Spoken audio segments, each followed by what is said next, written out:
अस्सलामुअलैकुम and welcome to the show the show जिसे हम कहते हैं गुड मॉर्निंग पब्लिक। तो पब्लिक को सुहासिल का सलाम। मेरे साथ मौजूद हैं रिस्पेक्टेड अब्दुल रऊफ साहब। बड़ी मेहरबानी जनाब, बहुत शुक्रिया। आज खूब मौज में लग रही हैं आप और अच्छा रंग लग रहा है, लाल लाल लाल मेरे दिल का हाल, लाल मेरे दिल का हाल। और हरमीत जो है उसकी पगड़ी देखने को, दस्तार देखने को अब मैं मचल रहा हूँ, जो कि हमने अभी तक नहीं देखा कि देखते हैं वो किस रंग में। हेलो हरमीत, हम सब एक्साइटेड होते हैं। अस्सलाम वालेकुम, सत श्री अकाल, गुड मॉर्निंग। आपने शुरुआत ही लाल लाल से कर दी और सोहा ने तो कमाल ही कर दिया भाई, लाल लाल हो गए। हाँ, ये जामुनी और ये पर्पल, लाल पता नहीं ये लाल खुशी की निशानी है या खतरे की निशानी है, ये मुझे नहीं मालूम। ये आगे चल के पता चलेगा जब सोहा में बताएगी आज के उस हवाले से, रन डाउन वगैरह के हवाले से। लेकिन ये है कि एक खतरे की निशानी जरूर है। कल हमने बहुत उसके ऊपर बात की और वो बात थी हमारी बिजली के बहरान के हवाले से। हमने तमाम शहरों का हाल भी जरा थोड़ा सा बताने की कोशिश की इसके बारे में। लेकिन आज जो मैं जब अखबार उठा के सामने देख रहा हूँ, कल भी खबरों में मैंने देखा था, तो एक खतरे की निशानी मुझे महंगाई की सूरत में नजर आ रही है।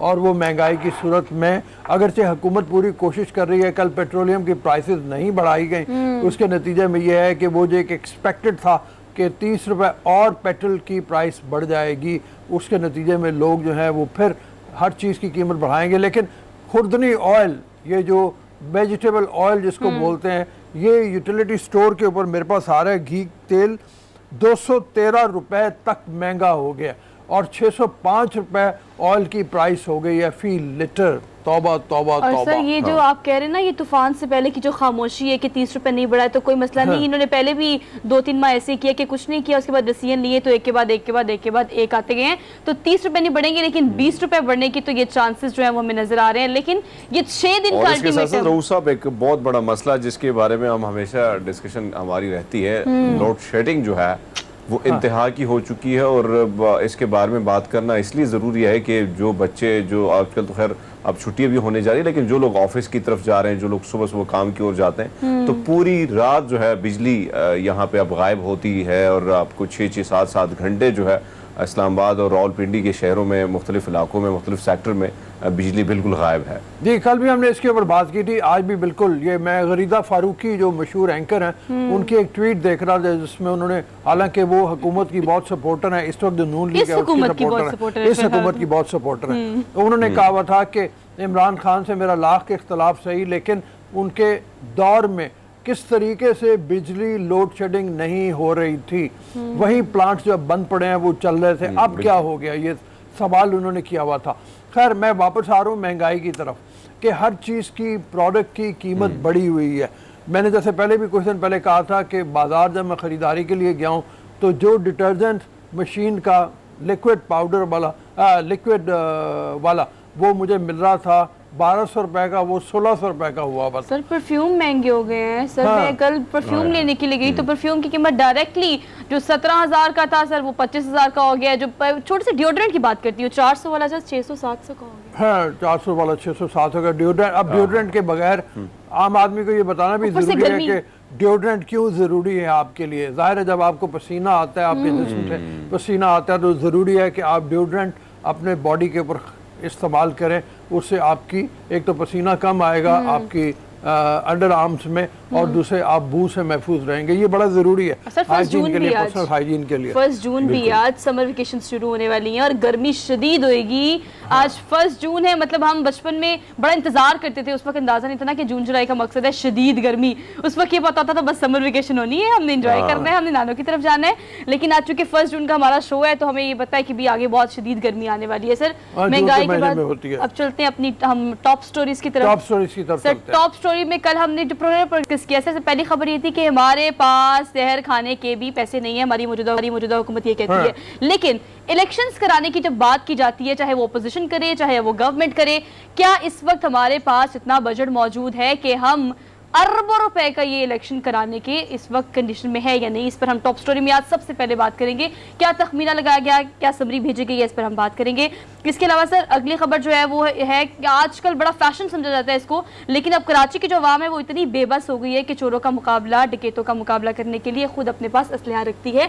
बहुत सारी फुटेज भी हमारे सामने आई है, उसको भी टॉप स्टोरी में डिस्कस करेंगे। मैंने चंद दिन पहले भी देखा था, मतलब हमने देखा था, आपने भी मतलब वो किया कि कराची ही में वहाँ पे आवाम ने खुद हाथों में असला उठा लिया और डाकुओं ने लूटने की कोशिश की, एक मोटर बाइक वाले को उसने फायर कर दिया, खुद डिफेंड जिसके किया नतीजे में एक जो डाकू है वो हलाक हो गया, दूसरा जख्मी हो गया, और ये खैबर पख्तूनख्वा से गए हुए थे यस सर। डाकू जो थे। तो ये अब खुद आप अपनी अंदाजा लगा लें कि मायूसी इतनी बढ़ गई है रऊफ साहब, मायूसी बढ़ गई है, बेसिकली बेरोजगारी बढ़ गई है, मायूसी बढ़ गई है। पुलिस की बात कर रहा हूँ। हाँ जी जी जी मतलब जी, लोग जी। समझते हैं कि हमारी हिफाजत करने वाला कोई नहीं है, अपनी मदद आपके तहत हमने खुद ही असलहा उठाना है और खुद ही अपनी हिफाजत करनी है। खैर आगे हम अपनी टॉप स्टोरीज में आज ये भी डिस्कस करेंगे कि हमें क्या पढ़ना चाहिए, क्या देखना चाहिए, क्या सुनना चाहिए, और खासतौर पर मुताले के एतबार से हमें चूज करना चाहिए पढ़ने के लिए, लिखने के लिए और देखने के लिए। इसके अलावा सर आज वर्ल्ड मिल्क डे भी मनाया जा रहा है। मुकम्मल ग़िज़ा होती है एक दूध, तो उसके बारे में डिस्कस करेंगे। एक हमारे पास पैकेज है, हम आपसे वो भी शेयर करेंगे। और इसके अलावा हम पाकिस्तान के लिए एक बड़े एजाज़ की बात है टॉप स्टोरीज में, हम सबसे पहले इसको टॉप पे डिस्कस करेंगे। 100 बड़े साइंसदानों में पाकिस्तानी साइंसदान डॉक्टर जुल्फ़िकार भुट्टा का नाम भी शामिल है। उनको प्रोग्राम में सर हमने आज इन्वाइट किया है आप सबसे मुलाकात कराने के लिए, क्योंकि पाकिस्तान के लिए एक एजाज़ की बात है। इसके अलावा सर हम ट्रेलर भी दिखाएंगे। ट्रेलर तो जरूरी है ना हमारे शो में सर, किसका ट्रेलर दिखाएंगे हम?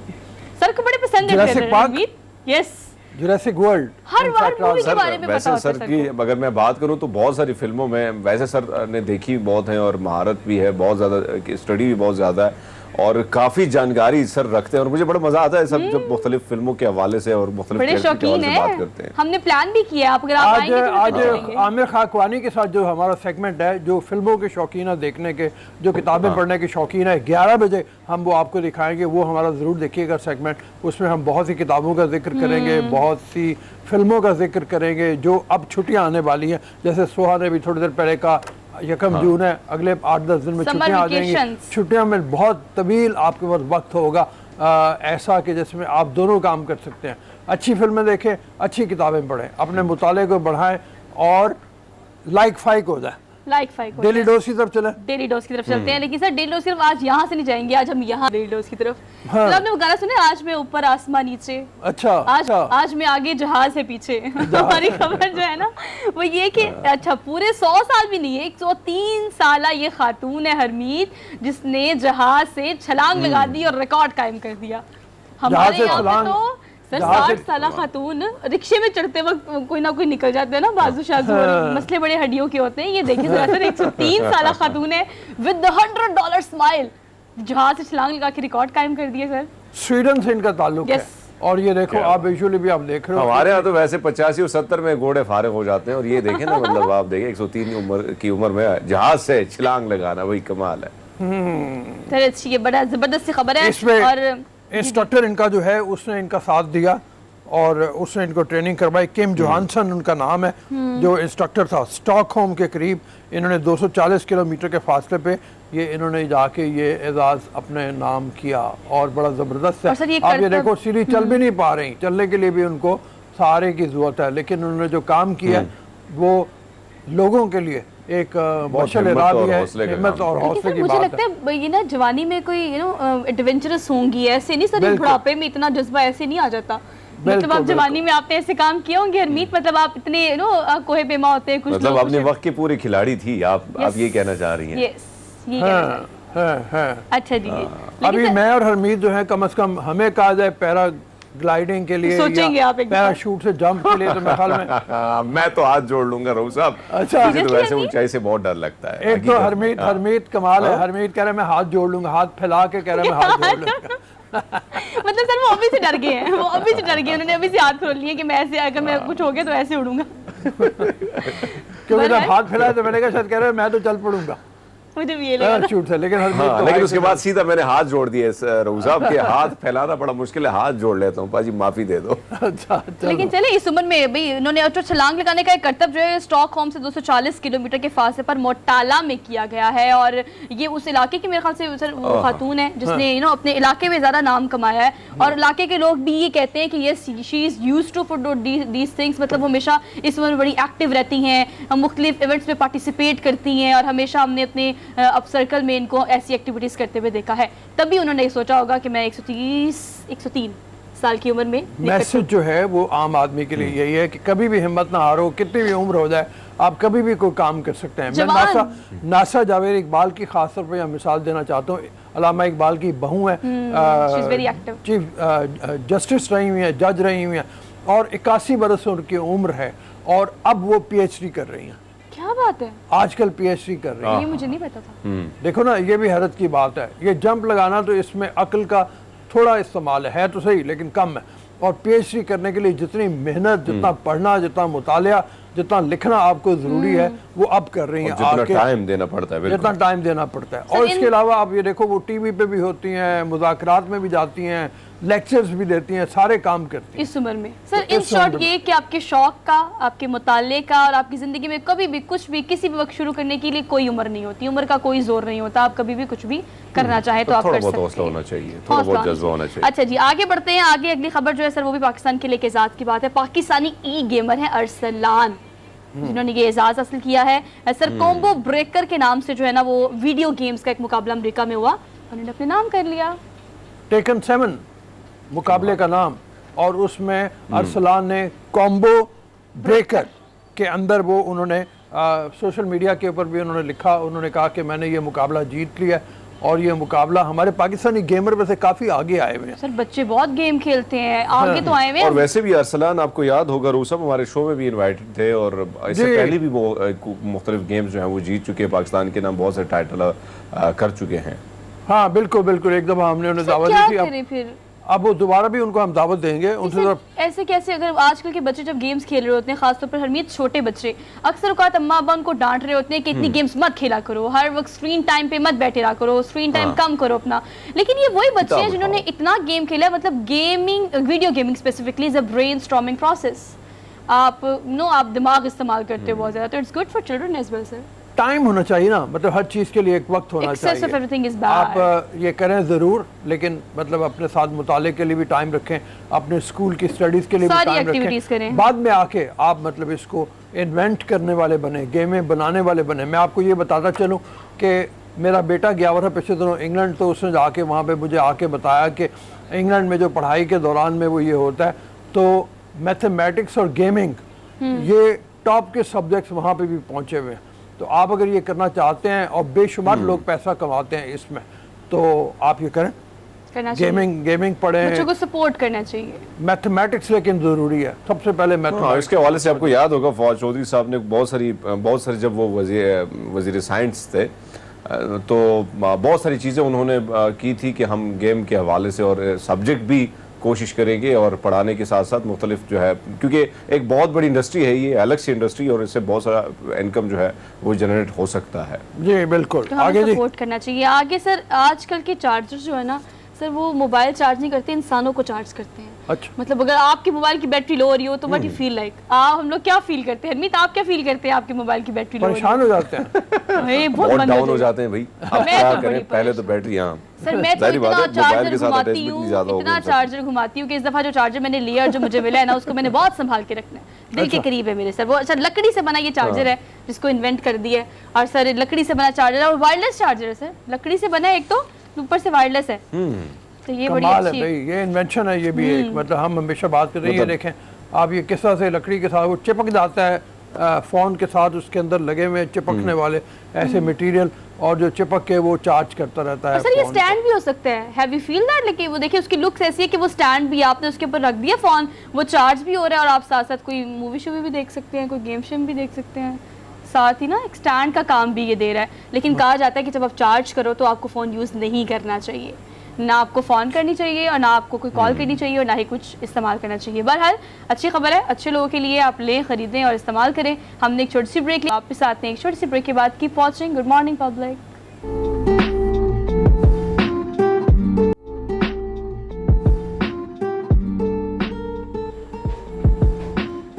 Welcome back after the break. तो ब्रेक पर जाने से पहले हम आपको उठा कर गए थे कि आप जागें और सोचें कि आपने अगर इस दफ़ा टाइम से पहले या टाइम पर इलेक्शन हो जाते हैं तो आपने इलेक्शन में वोट किसको कास्ट करना है, क्योंकि ये वेकिंग टाइम है फॉर आम पब्लिक, जो भी लोग हमें देख रहे हैं। बहरहाल सर, इलेक्शन की अगर हम आम पब्लिक के पर्सपेक्टिव से बात करें तो ठीक है, लेकिन गवर्नमेंट के पर्सपेक्टिव से अगर हम बात करें तो कितना तखमीना इस दफ़ा लगाया गया है, कौन सी समरी साल की गई है? अगर ट्रैक रिकॉर्ड हम पिछला देखें सर, 2008 में जो टोटल बजट था हमारे इलेक्शंस का, इलेक्शन ऑफ पाकिस्तान सर, वो 1 अरब 26 करोड़ था। उसके बाद 2013 की बात की जाए तो ये 4 अरब पे पहुंचा। 2018 की बात करें तो ये 18 अरब पहुंचा। अब समरी जो भिजवाई गई है सर, उसमें 48 अरब की प्रोडिक्शन की गई है, तखमीना लगाया गया है। क्या इस वक्त मौजूदा हुकूमत और हमारा ख़जाना, या हमारे पास जो बजट है, हम इस चीज़ के मुतहम्मिल हो सकते हैं कि इतने बड़े बजट के साथ इलेक्शंस कराए, वो भी वक्त से पहले? इस पर बात करेंगे सर। ठीक है, अहमद बिलाल साहब अस्सलाम वालेकुम। हमारे साथ मौजूद हैं अहमद बिलाल साहब, पिलडेट के सरबराह हैं, उनसे चल के बात करते हैं इस हवाले से। सर, एक तरफ तो हुकूमत ये कह रही है कि हमारे पास जहर खाने के पैसे नहीं हैं, वो सदक मलिक साहब ने कहा, और दूसरी तरफ जो तखमीना जैसे सोहा बता रही हैं कि बहुत बड़ा सरमाया चाहिए बड़े अंदाज में इलेक्शन करवाने के लिए, तो ये कहाँ से आएगा? कोई है हुकूमत के पास ऐसा तरीक़ेकार? और ये जो डेटा है हमें प्रोवाइड किया गया, इस बारे में भी बताइए, क्या इतना ही है या इसमें कोई फ़र्क है? देखिए, इस दफ़ा जो मैंने वो बजट तो नहीं देखा कि उसके मुख्तलिफ तफसीलात देख सकूं, लेकिन मैं अंदाज़ा कर सकता हूं कि इस दफ़ा चूँकि इलेक्ट्रॉनिक वोटिंग मशीन्स का लॉ पास हो चुका था और उसकी बुनियाद पे इलेक्शन कमीशन उसकी प्रोक्योरमेंट, कम से कम किस्तवार प्रोक्योरमेंट भी उसके बजट में शामिल थी, जो कि बहुत एक्सपेंसिव थी, और उसकी ट्रेनिंग भी और उसके लिए स्टाफ की प्रोक्योरमेंट भी उसके अंदर शामिल थी। और इसी तरह ओवरसीज पाकिस्तानी के वोटिंग के लिए भी कोई एप्लीकेशंस बनवानी, कोई इंटरनेट वोटिंग के लिए कुछ डेवलप करवाना था, सॉफ्टवेयर वगैरह, तो वो सारी चीज़ें मिल के इस दफ़ा का इलेक्शन को बहुत एक्सपेंसिव बना रही थी। अब जो नए लॉ पास हुए हैं जिसमें शायद फौरी तौर पे ये दोनों काम उस लेवल पे ना करने हों, थोड़ा सा शायद वो पायलट प्रोजेक्ट के तौर पे करेंगे, तो शायद कुछ तखमीना कम हो जाए, ये मैं अंदाजा कर सकता हूँ। लेकिन फिर भी डेमोक्रेसी खासी एक एक्सपेंसिव चीज़ है, वो उसके लिए कुछ पैसा तो करना पड़ता है। फिर आपको पता है, अगर आप उसके लिए जो सिक्योरिटी अरेंजमेंट है वो इटसेल्फ बहुत एक्सपेंसिव होते हैं, फौज को भी बाद का पैसे देने पड़ते हैं, लॉ एनफोर्समेंट एजेंसीज को वो मोबिलाइज करना पड़ता है, तो होगा तो सही एक्सपेंसिव, लेकिन जो इस वक्त तखमीना भेजा गया था शायद उससे कुछ कम हो जाए नई जो आपकी अमेंडमेंट्स है उसके बाद। सर, कितना फ़र्क पड़ सकता है? अगर हम फॉर एग्जांपल बात करें, आपने ईवीआई की बात की है, तो इलेक्ट्रॉनिक वोटिंग अगर उस तरह से नहीं होती जैसे कि पहले प्लान की गई थी, तो अगर हम ये 18 अरब का पिछला देखें, तो 2018 के इलेक्शन की अगर हम बात करें तो ये 18 अरब था, तखमीना अब जो है वो 48 अरब का लगाया गया है। वो कम हो जाएगा, चले हम उसे 5 कम कर देते हैं, 10 कम कर देते हैं, लेकिन फिर भी जो मौजूदा हुकूमत है कि इस बजट में इलेक्शन अगर हम पुराने तरीके से भी कराते हैं, तो क्या ये हमारे लिए आसान होगा जो हमारी माशी सूरत हाल फिलहाल है? नहीं, आसान तो नहीं होगा, लेकिन ये बहरहाल वो खर्च है जो हमने हमेशा इनकॉर्पोरेट किया होता है अपने सिस्टम में, हमारे बजट में होता है, और हम ये करते हैं, और इसके अलावा तो चारा कोई नहीं करने का। देखिए, अब बल्दियाती इंतखाबात हो रहे हैं, जी, जी, जी। वो भी खासे एक्सपेंसिव होते हैं लोकल गवर्नमेंट के इलेक्शन, क्योंकि उसमें तो कैंडिडेट्स भी बहुत ज्यादा होते हैं और बहुत ज्यादा अमला दरकार होता है, तो वो भी हम करवा रहे हैं। अभी खैबर पख्तूनख्वा में हो चुके, बलूचिस्तान में हो गए, मोस्टली पंजाब और सिंध में होंगे, लेकिन ये तो एक्सपेंसिव ज़रूर है और इसमें कफ़ायत शुमारी करनी चाहिए, लेकिन ये तो कड़वा घूंट है या जैसा भी है वो हमें करना पड़ेगा, क्योंकि तो हमारा सिस्टम इस पर रन करता है। जी हरमीत। अच्छा अहमद बिलाल साहब, अगर हम देखें तो इसमें कोई शक नहीं है कि अभी भी एक तरफ दबाव भी हुकूमत पर बहुत ज़्यादा है, तो दूसरी जानिब हुकूमत भी कहीं कुछ में ऐसे लोग हैं जो चाह रहे हैं कि अब इलेक्शन की तरफ चला जाए। तो अगर इलेक्शन यानी इलेक्शन के वक्त मुद्दत से पहले इलेक्शन की तरफ चला जाए, हम देख रहे हैं कि खासकर फाटा के जो इलाके हैं उसको भी केबीके में जम कर दिया गया है, बहुत सी हल्का बंदियाँ भी कर दी हैं। तो ये सारी चीज़ों के हवाले से अगर हम देखें तो क्या ये शॉर्ट टाइम में, अगर अब कोशिश ये की जा रही है कि 3-4 महीने बाद इलेक्शन की अफवाहें जो है वो गर्दिश कर रही हैं, तो ये सारी चीज़ें मुमकिन हो पाएंगी सर? ये मुमकिन हो पाएंगी ग़ालिबन नवंबर में या अक्टूबर में, अर्लीस्ट भी अगर हो तो। अच्छा।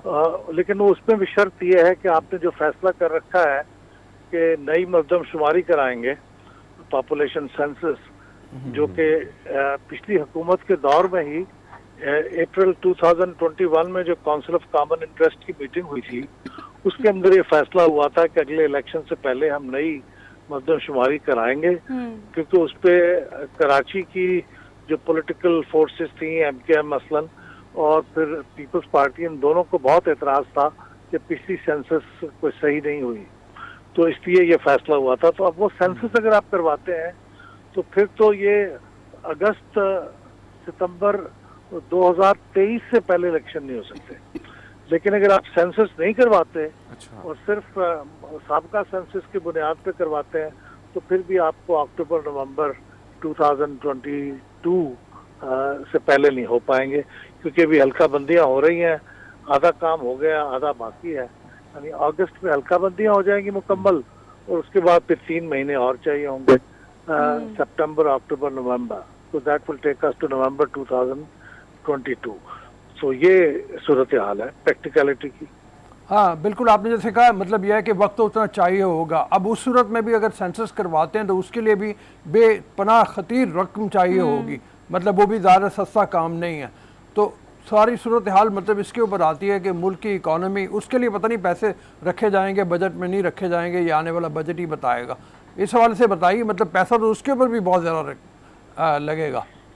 जी हाँ, बिल्कुल लगेगा। और इस दफ़ा चूँकि इनका ख्याल ये है कि हम डिजिटल सेंसस करवाएंगे, जिसका मतलब ये है कि काफ़ी सारा इक्विपमेंट इंपोर्ट करने का इरादा था।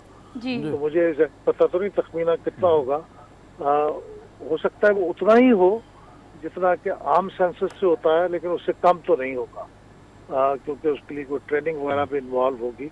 तो ये भी आपकी बात दुरुस्त है, और इसमें ये वो खर्च है जो हम अवॉइड कर सकते थे, लेकिन हमने चूंकि एतमाद नहीं किया अपनी साबका सेंसस पे जो 2017 में हुई है। अब असूलन इसको 10 साल बाद होना था 2027 में, लेकिन हम इसको उसके ऊपर करने की बजाय 2022 में करवाना चाह रहे हैं। तो ये थोड़ी सी अयाशी के जुमरे में आती है बात, काश ऐसा ना होता, लेकिन ये अवॉइड किया जा सकता था जो हम नहीं कर पाए। अच्छा ये फरमाइए। अच्छा, अहमद बिलाल साहब, अगर हम देखें केपीके में और बलूचिस्तान में, तो बल्दियाती इलेक्शन, जिस तरह आपने फरमाया कि बल्दियाती इलेक्शन पे खतीर रकम जो है वो खर्च होती है, तो हमने बलूचिस्तान में और केपीके में तो इलेक्शन देखे कि हो गए हैं, लेकिन पंजाब एक बहुत बड़ा सूबा है, इसके साथ साथ सिंध भी अभी बाकी है। तो ऐसे मामलात में जब इलेक्शन की बातें गर्दिश करेंगी तो बोझ कितना ज़्यादा होगा, इलेक्शन कमीशन पर कितना बोझ होगा सर? इलेक्शन कमीशन पे तो यकीनन बहुत बोझ होगा, लेकिन ये चूंकि इलेक्शन सेग्रीगेटेड होते हैं, तो और ये इलेक्शन कमीशन इस किस्म के काम करने के लिए पहले ही गियर्ड अप है कि वो करवाता है लोकल गवर्नमेंट के इलेक्शन और उसके बाद फिर जनरल इलेक्शन। तो इलेक्शन कमीशन तो ये काम कर देगा, लेकिन उसके लिए जो बजट दरकार होगा वो बहरहाल होगा। वो हम चूँकि हमने अपने कॉन्स्टिट्यूशन में बात लिखी हुई है, लेकिन उसमें एक दूसरी बात मैं यहाँ कहना चाहता हूँ कि जुल्म की बात यह है कि हम इतने पैसे खर्च करने के बाद जो लोकल गवर्नमेंट के इलेक्शन है उसमें फिर लोकल गवर्नमेंट्स को काम भी नहीं करने देते, उनको एक इख्तियारात नहीं देते। और दूसरी बात यह है कि उनको बहुत वक्त से पहले उनकी हुकूमतों को बाज़ डिसमिस भी कर देते हैं, जैसे पंजाब में हुआ, और फिर वो डिसमिस हो गई, फिर दोबारा भी आई, उनको काम नहीं करने दिया गया। तो फिर इतना खर्च भी आप करें, उनके ऑफिस भी बनाएं, उनके यहाँ सब लोग बैठे भी वो हों, और वो काम ही ना करने दें, तो फिर वो भी बेकार जाता है। तो पैसे खर्च होने चाहिए, लेकिन उसका कोई अगर आउटपुट हो तो जब ही उसका फायदा होगा। तो इस पर हमें सोचना चाहिए कि हम जो खर्चात कर भी रहे हैं और उसको फिर उसको इस्तेमाल भी नहीं कर रहे।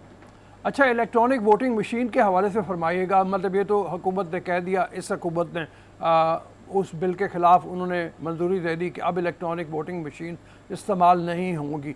ये दानिशमंदाना फ़ैसला लग रहा है आपको कि एक वो भी अयाशी थी, मतलब बहुत बड़ी, जिसको टेस्ट नहीं किया गया था और बहुत थोड़े मुल्कों में इस्तेमाल किया जा रहा है? जी हाँ, इलेक्ट्रॉनिक वोटिंग मशीन की हद तक तो मैं समझता हूँ ये दानिशमंदाना फैसला है।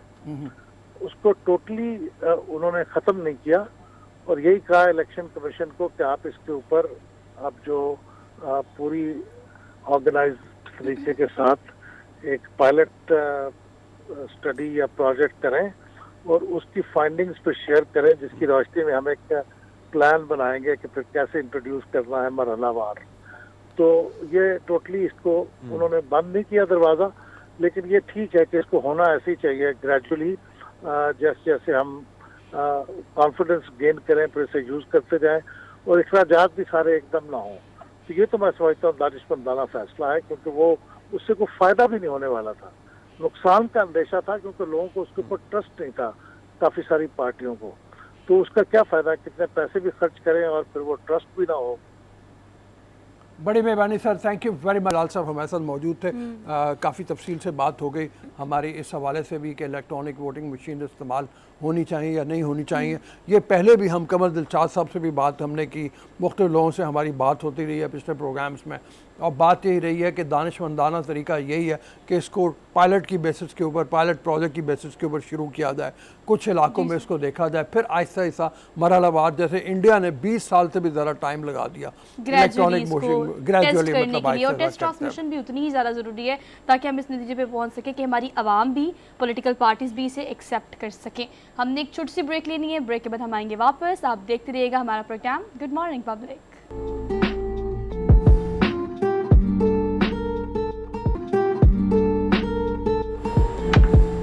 जी welcome to the show after the break. Karachi से खबर हमने आपकी खिदमत में पेश की थी सुबह, और वो खबर पुरानी है गो के, लेकिन मेरा मतलब है कि हालात कुछ ऐसे हुए हैं कराची में जहाँ पे पुलिस के हाथों मजबूर, इस सेंस में मजबूर कि पुलिस उनको तहफ़्फ़ुज़ देने में नाकाम रही है, लोगों ने खुद असला उठा लिया। बाजोड़ से ताल्लुक़ रखने वाले 2 डाकुओं ने लूट मार की कोशिश की और अपने बंगले के बाहर खड़े नौजवान ने उनके ऊपर फायरिंग कर दी, जिसके नतीजे में एक डाकू मारा गया और दूसरा डाकू जो है वो ज़ख्मी हुआ। ऐसा क्यों हो रहा है? कराची में हालात इतने ख़राब क्यों हैं कि जिसकी बुनियाद के ऊपर लूट मार का जो सिलसिला किसी तरह से कम होने में नहीं आ रहा, क्राइम का जो रेट है वो बढ़ता चला जा रहा है, और लोग क्यों मजबूर हुए हुए कि अपने हाथ में खुद असला लें, इंसाफ करें। ऐसा भी वाक़ा हमने देखा कि जहाँ लोगों ने मार मार के डाकुओं को मार दिया। ये वाक़यात गुजरांवाला में भी हुए भी पिछले दिनों, कल ही की बात है, जहाँ पे एक शख्स के ऊपर इल्ज़ाम था। कल की बात है, बिल्कुल कल की बात है। ऐसे में मासूम लोग भी उसकी रद में आ जाते हैं। पता नहीं अब वो मासूम था या नहीं था, ये तो सर, लेकिन ये लैक ऑफ ट्रस्ट है ना। देखिए, आप आवाम रिलाई नहीं करती पुलिस पे, चाहे वो कराची की हो, चाहे वो पंजाब की हो, चाहे कहीं की भी हो। हमें लगता है कि हमें अपनी हिफाजत खुद करनी चाहिए। हमारे साथ जो है वो मौजूद है काशिफ मुनीद, ब्यूरो चीफ कराची हैं, और आपको वेलकम कहते हैं आज के शो में। काशिफ, बताइएगा कि वहाँ पर अब ये ट्रेंड भी बन चुका है या लोग ये समझते हैं कि हाँ जी अपनी हिफाजत हमने खुद ही करनी है, और अपनी प्रोटेक्शन के लिए असलहा रखना और अपनी हिफाजत के लिए कोई भी ऐसा एक्शन करना एक आम बात है? क्राइम है वो उस जितने भी एडिशनल आईजी आए हैं, सिंध पुलिस हो या सिंध हुकूमत हो, उस हवाले से आपको बयान जरूर मिलते हैं, लेकिन इस पर काम होता आपको दिखाई जो है वो नहीं देता। कराची सेफ सिटी प्रोजेक्ट के वाले से जो कराची में कैमरे लगने थे वो आज तक नहीं लग सके हैं। कराची में स्ट्रीट क्राइम की अगर आप वारदातें देखें तो सिर्फ स्ट्रीट क्राइम की वारदातें नहीं है, कराची के अंदर रोजाना की बुनियाद पर कई लोग जो है वो इन स्ट्रीट क्रिमिनल्स के हाथों जख्मी होते हैं, अस्पताल पहुंचते हैं और अपनी जिंदगी की बाजी भी हार जाते हैं। कराची में एक जमाना था जब रोजाना यहाँ पर बड़े पैमाने पर जो है वो टारगेट किलिंग होती थी, लूटा मारी की वारदातें होती थी, उसमें कराची में बड़े पैमाने पर कमी आई है। यानी कराची के अंदर स्ट्रीट क्रिमिनल ने उसकी जगह ले ली है। यानी जो पहले लोग अबाब राय तावान करते थे या लोगों को गोलियां मारते थे, अब स्ट्रीट क्रिमिनल ने उसकी जगह ले ली है। कराची के अंदर जो सूरत ये है कि कराची का कोई इलाका हो, यानी आप बोलेंगे कराची का पोश इलाका हो, कराची का मुतवस्सित इलाका हो या कराची का लोअर इनकम इलाका हो, सब जगह आपको जो है इस तरह की सूरत मिलेगी। इस तरह की सूरत में आपको लोग जो है वो मोबाइल छीनने के ऊपर एक दूसरे को गोली मारते हुए नजर आएंगे। यहाँ जो सबसे अहम बात जी काशिफ, जो सबसे अहम बात है गाड़ी के जी काशिफ, बिल्कुल आप बात कर रहे थे कि सबसे अहम बात जो है वो ये है कराची के हवाले से। जी मैं कह रहा था कि कराची में अब लोगों ने एक तो अब खुद लोगों ने फैसला करना शुरू कर दिया। यानी अगर आपको कोई स्ट्रीट क्रिमिनल मिलता है तो लोगों में गम और गुस्सा इतना ज्यादा है कि वो ये चेक भी नहीं करते कि ये वाकई स्ट्रीट, बिल्कुल अगर 2 लोग किसी को मारना शुरू कर दे, मॉब इकट्ठा हो जाए, कह दे ये स्ट्रीट क्रिमिनल था, तो वहां पर लोग जिस तरह से बेदर्दी से उनके ऊपर गुस्सा निकालते हैं, वो भी एक मिसाल ऐसी है कि लोगों के अंदर नफ्सियाती मसाइल भी बहुत ज्यादा बढ़ गए हैं। लोग सब यहाँ सूरत ये है कि लोग दूसरे की, यानी अगर आप किसी चोर को पकड़ के उसकी जान ले लेते हैं तो ये लोगों के नफ्सियाती मसाइल है। यानी एक नॉर्मल इंसान किसी दूसरे आदमी की जान इस तरह नहीं ले सकता, यानी जिसने आपको नुकसान ना पहुंचाया हो, आपसे मोबाइल ना छीना हो। लेकिन जब एक आदमी देखता है कि मोबाइल छीनने वाला था, इसने इस पर हमला किया, तो उसको लगता है इसने मेरे साथ भी वो काम किया होगा, और लोग उसकी जान तक लेने के लिए तैयार हो जाते हैं। तो ये वो नफ्सियाती मसाइल हैं जिससे आज पूरा कराची गिरा हुआ है। दूसरी बात ये कि आप जब घर से बाहर निकलते हैं तो आपको खौफ ये होता है कि आप अपने ऑफिस जा रहे हैं, अपने किसी काम से जा रहे हैं, आप रास्ते में 2 125 मोटरसाइकिल आएंगे और आप लुट जाएंगे। तो ये कराची में नफ्सियाती मसाइल साथ में बढ़ गए, क्योंकि कराची में शायद ही कोई एक ऐसा आदमी होगा जो आप फुटेज इस तरह चला रहे हैं, ये स्कूल के बच्चों से मोबाइल छीने गए हैं। ये 2 दिन पहले का वाकया है, सुबह 8 बजे। बिल्कुल 2 दिन पहले का वाकया, सुबह 8 बजे के करीब बच्चे स्कूल जा रहे थे, उस वक्त उन्होंने डाकुओं ने यहाँ पे लूटमार की, स्कूल के बच्चों से छीन लिए मोबाइल वगैरह। जी काशिफ। हरमीत। जी जी काशिफ साहब, जिस तरह आपने फरमाया कि नए नए जो है एडिशनल आईजी आते हैं तो बहुत सारी दावे, बहुत सारे असलाहत की बात की जाती है, लेकिन हमने देखा है कि क्राइम में कुछ पुलिस वाले जो है, लास्ट टाइम भी आपको याद होगा कि एक पुलिस वाले का फिर जब मर्डर हुआ तो वो भी क्राइम में ही मुलविस था। ऐसे कई पुलिस जो है वो मुलविस पाए जाते हैं। दूसरी बात यह है कि क्या पुलिस की नफरी में या वहाँ पे जो पुलिस की तादाद है उसमें कमी की वजह से ये जो वारदातें ये बढ़ रही हैं? नहीं हरमीत, इसमें और भी बहुत सारे मसाइल हैं। यानी आप ये तो बात दुरुस्त कह रहे हैं कि आपको इसमें पुलिस वाले मुलविस पाए जाते हैं स्ट्रीट क्रिमिनल्स के साथ, लेकिन यह एक बड़ा मामला ये है कि जैसे अगर आपका मोबाइल छिनता है और आप कराची में रहते हैं तो आपका मोबाइल जैसे 15,000 का है, 20,000 का है, 50,000 का है, आपका जो मोबाइल जिसने छीना होता है पुलिस उसको गिरफ्तार करती है, आपको बोलती है जी आ जाए शनाख्त के लिए और आपने अब कोर्ट आना है।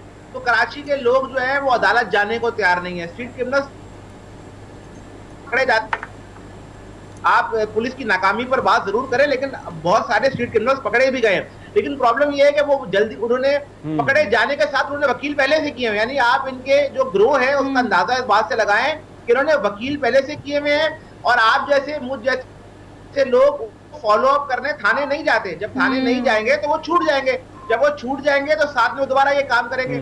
और दूसरा इसमें बड़ा फैक्टर जो आपको नजर आएगा, जो कराची स्ट्रीट क्रिमिनल्स में 70 से 75% या शायद उससे भी ज्यादा बड़ी तादाद जो है वो मनशियात बेचने वालों की है। यानी मनशियात के वो ग्रोह जो कराची में मनशियात बेचने का काम कर रहे हैं वो स्ट्रीट क्रिमिनल्स हैं। वो नशे के वो आदी लोग हैं जो किसी को गोली मारने पर किसी को कोई टाइम नहीं लगाते। यानी नॉर्मल आदमी किसी को गोली मारने में तो शायद सोचे ये वो मनशियात के आदी लोग हैं, ये वो लोग हैं जिनके साथ जो है वो स्ट्रीट के पुलिस वालों का भी इनका कहीं ना कहीं साथ मिलता है। लेकिन पुलिस ने बहुत सारे स्ट्रीट क्रिमिनल पकड़े हैं, लेकिन कमाल ये है कि वो पकड़े जाते हैं, उनके वकील पहले से मौजूद होते हैं, और जिनके मोबाइल छीनने आते हैं या मोटरसाइकिल छीनती है वो अदालत नहीं आते हैं। अच्छा ठीक है काशिफ, ये बताएगा कि आप कह रहे हैं कि वो डाकू हो, डकैत करने के लिए, कोई डकैती करने के लिए आया हो, या कोई मुनशियात बेच रहा हो, या कोई आम पब्लिक हो जो अपनी प्रोटेक्शन के लिए खुद अपने पास असलहा रखती है, इससे ये चीज़ भी साबित होती है कि असलहा भी उतना ही रखना आसान है कराची के लोगों के लिए। या कहीं भी XYZ की आप बात करें तो जो कंसर्न डिपार्टमेंट है, पुलिस है, या जिन इदारों की आप बात कर रहे हैं, ये असलहे की रोकथाम के लिए भी कोई इनिशिएटिव लिए गए हैं? इस तरह से कोई काम हो रहा है? कराची में असला तो जी बहुत खुलेआम मिलता है। कराची में असलहा बिकना, असलहा मिलना, मतलब अब यहाँ सूरत ये है कि आपने कुछ दिन पहले सूरत देखी होगी कि रेस के ऊपर लड़ाई हुई और एक नौजवान लड़के को मार दिया गया। कराची में असलहे का मिलना मुश्किल नहीं है। कराची में असलहा मिलना, उनकी गोलियां मिलना, ये आराम से आप मिल सकते हैं, और इसके लिए कोई उम्र की भी कैद नहीं है। कोई 14 साल का बच्चा, कोई 15 साल का बच्चा, कोई 18 साल का, उसको आराम से असलहा मिल जाता है। और कमाल है ये किराए पे भी मिलता है, यानी आपको अगर चाहिए आप खरीद नहीं सकते, आप किराए पर लें, अपना काम करें। ये बहुत खौफनाक सूरत हाल है, यानी आप किराए पे लें, बहुत ज्यादा काम हो रहा है। बिल्कुल काशिफ, आप जैसे बता रहे हैं कि किराए पे भी मिल जाता है, आप किराए पे ले अपना काम करें और वापस कर दें, तो ये वही मुनशियात फरोश इसमें इन्वॉल्व हैं। अब ये जो मुनशियात फरोश हैं, क्या ये आइडेंटिफाई नहीं हो पाते, और क्या इनको रेड करके पकड़ा नहीं जा सकता? इनके खिलाफ तो बड़े पैमाने पे कार्रवाई की जा सकती है। साहब सिग्नल ड्रॉप हुआ है, मैं आपका सवाल सुनना चाहता, काइंडली रिपीट कर दीजिएगा। मैंने कहा कि मुनशियात फरोशी जो है उसी के आपने बताया कि वही लोग ऐसे हैं जो ये असला पहुंचाते हैं या कत्ल गारतगरी में इन्वॉल्व हैं या स्ट्रीट क्राइम में इन्वॉल्व हैं। ये मुनशियात फरोशों के खिलाफ कार्रवाई क्यों नहीं होती? साहब जो अब से पिछले एडिशनल आईजी आए थे तो उन्होंने सबसे पहले काम ये किया कि उन्होंने कहा कि मैंने जो है वो सबसे पहले जो है वो इन पर ही काम करना है जो कराची में मुनशियात फरोश काम करते हैं। आपको इस पर जो है वो बहुत सारे बयानात मिलेंगे, शायद थोड़ा बहुत नुमाइशी जो है वो आपको, लेकिन बाज़ाहिर ऐसे लगता है कि जो मनशियात का नेटवर्क है वो बहुत बड़ा है। यानी कराची के अंदर इस वक्त सूरत ये है कि पहले तो होता था ना कि आपने जो लोअर इनकम वाले इलाके हैं वहां पर आपको पूड़िया बेचता हुआ नजर आ रहा हो। अब कराची के अंदर जो पोश इलाके हैं, जो कॉलेजेस हैं, जो यूनिवर्सिटीज हैं, वहां पर आप सिग्नल ड्रॉप हो रहे हैं। काशिफ बहुत मेहरबानी, बहुत इस शुक्रिया। सारी गुफ्तगू से ना एक और टॉपिक ये सामने आया है कि चले डकैती और राहजनी और ये चीज़ें तो वहाँ पर हो रही हैं अगवा बराए तावान, लेकिन असलहा बहुत ज़्यादा आम है। किराए पे असलहा मिलना, किसी 14 साल का बच्चा है, 18 साल का है, जवान है, नौजवान नहीं है, आपका इतना आसानी एक्सेस होना असलहे तक, इसीलिए सर क्राइम भी उतना ही ज़्यादा आम हो जाता है। और सबसे बड़ी बात यह है कि जैसे काशिफ बता रहे थे कि मुनशियात फरोश जो हैं वो जगह जगह पहुँच गए हमें। पहले ये था कि ख़ास कुछ इलाके दूर दराज के, कराची से बाहर के आउटस्कर्ट्स में उनका जो रसाई थी, उनकी पहुंच थी और वो वहाँ पे बेच रहे होते थे। लेकिन अब पौश इलाकों में भी काशिफ बता रहे हैं, हरमीत आप भी रहे वो कराची, देखा हुआ आपने, मतलब बहुत ही खौफनाक सूरत हाल है उस हवाले से देखा जाए तो, और बड़ी जामे पॉलिसी बनाने की जरूरत है। जो काशिफ साहब फरमा रहे थे मोबाइल के हवाले से, तो हमें याद है कि मोबाइल हम 10 बार ये सोचते थे कि अब बाहर जाना है, अपने फ्लैट से बाहर निकलना है तो मोबाइल क्या हम रखें या ना रखें, और उसी के लिए फिर हमने सिंपल से जो सेट होते थे वो रखे होते थे। इस किस्म की सूरत हाल थी और मेरे सामने कई ऐसी वारदातें हुई हैं जो मैं अभी स्क्रीन पर अभी मैं बता ही नहीं सकता हूँ कि किस तरह वो कत्लेआम होता था, और सारी चीज़ें हमने खुद आंखों से देखी हैं। तो ये सूरत हाल है। और पुलिस जो है, एक बहुत बड़ा मसला वहाँ पर यह है कि पुलिस बाकायदा भत्ताखोरों के साथ मुलविस है। और फिर जिस तरह काशिफ ने फरमाया कि लोग नहीं आते, ये बात भी दुरुस्त है, लेकिन सर मैं आपको बताता चलूं कि पुलिस का, अगर मैं इस्लामाबाद की पुलिस की भी बात करूं तो ऐसी दफात आप जाए कंप्लेंट के पहले तो एफआईआर दर्ज नहीं कराएंगे भी तो ऐसी दफात शामिल कर देंगे कि वो सीधा मुलजिम जो है उसको भी सहूलत होगी। बिल्कुल, ब्रेक लेने में ख्याल में एक छोटी सी हमने break, we will take our program forward. हमने एक छोटी सी ब्रेक के बाद वापस आना है, आप देखते रहिए गुड मॉर्निंग पब्लिक।